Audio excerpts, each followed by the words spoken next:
गांडूळ खत शेतकरी व पर्यावरणासाठी वरदान. किशोर चौधरी.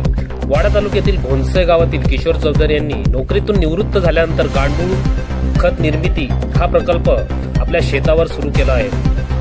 आपली पत्नी मनीषा चौधरी यांच्यासह ते खताची निर्मिती करत असतात. त्यांच्या या प्रकल्पाला भेट दिल्यानंतर गांडूळ खत हे शेतकऱ्यांसाठी तसेच पर्यावरणासाठी कसे वरदान ठरू शकते, या माध्यमातून मातीची गुणवत्ता कशी सुधारू शकते, पीक उत्पादन वाढू शकते, तसेच आरोग्यासाठी कसे फायदे आहे, ही केली तर रोजगार सुद्धा उपलब्ध होऊ शकतो. यावेळी चौधरी यांनी शेतकऱ्यांना आवाहन करताना गांडूळ खत शेतीसाठी व आरोग्यासाठी कसं फलदायी ठरू शकतं हेही सांगितले. मी किशोर धर्माजी चौधरी, राहणार घोणसई, तालुका वाडा, जिल्हा पालघर. मी बृहन्मुंबई महानगरपालिकेमध्ये 30 वर्ष नोकरी केली. नोकरी करत असताना मी शेतीकडेही लक्ष द्यायचो. माझ्या वाडवडिलांची शेती होती इथे. माझे भाऊबंद सगळे शेती करतात आणि त्या पद्धतीने मीही नोकरी करून सुद्धा शेती करत होतो. परंतु रिटायर झाल्यानंतर नेमकं काय करायचं, कारण शेतीची अवस्था बघितली तर अतिशय दुरावस्था होत चाललेली होती.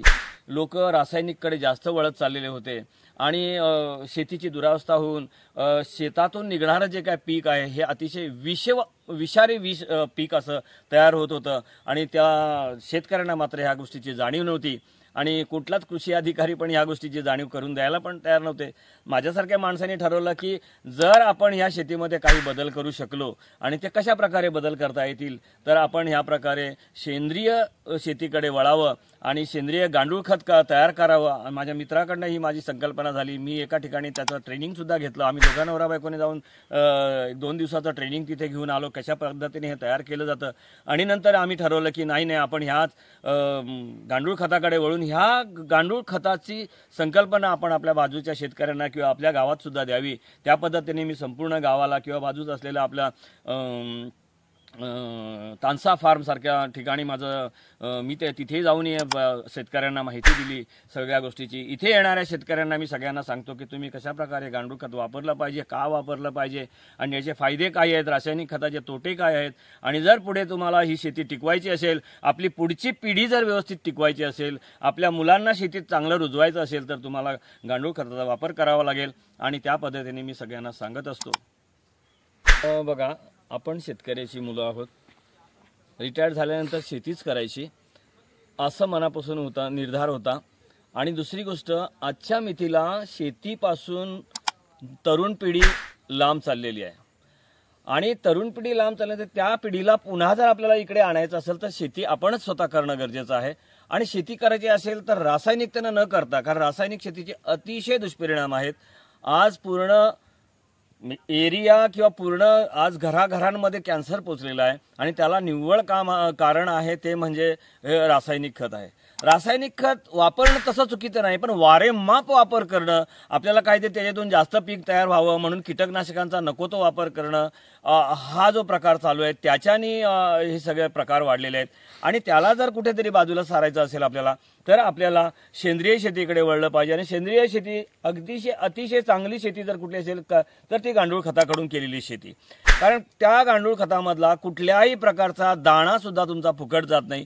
प्रत्येक त्याचा कण आणि कण तुमच्या शेतीच्या झाडाच्या मुळाला मिळतो आणि त्याचं संपूर्णपणे विघटन होतं, झाडाची वाढ होतोय, झाडामध्ये चांगली पोषक तत्व मिळतात आणि तुमचं जे काय प्रोडक्शन निघेल ते हे भरघोस निघतं.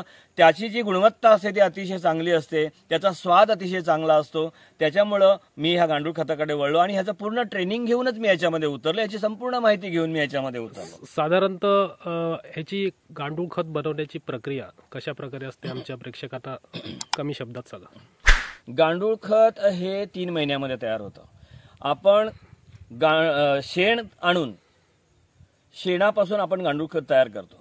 शेण आपण ट्रॅक्टरच्या ट्रॉलीवर आणतो, ते आणून आपण एका ठिकाणी स्टोअर करतो आणि त्याच्यावर पाणी एक 8 दिवस पाणी मारून ते पूर्ण शेण थंड करावं लागतं, का त्याच्यामध्ये अमोनिया सारखा वायू असतो आणि तो अतिशय गरम असतो आणि तो घातक असतो.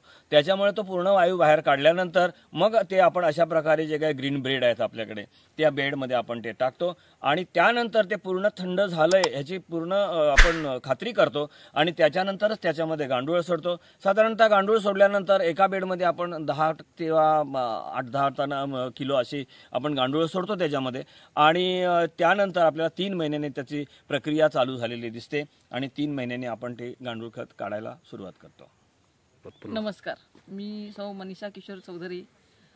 नोकरी करत असताना रिटायरमेंट जेव्हा जवळ आली त्यावेळेला त्यांनी ठरवलं होतं की आपण गावाला जाऊन असं असं सगळं जे करायचं, म्हटलं करूया आपण. रिटायरमेंट नंतर मग आम्ही जे गावाला आलो ती डायरेक्ट सुरुवात झाडं लावण्यापासूनच आम्ही केली.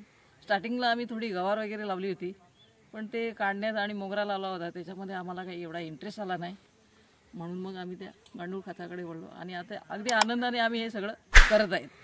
कसं वाटतं आता गांडूळ सेंद्रिय खत निर्मिती करतायत, त्याच कोणत्या प्रकारे समाधान वाटतं तुम्हाला? काय मानसिक समाधान हे खूप आहे. सेंद्रिय खत तयार करताना ना मानसिक समाधान खूप म्हणजे खूपच आहे.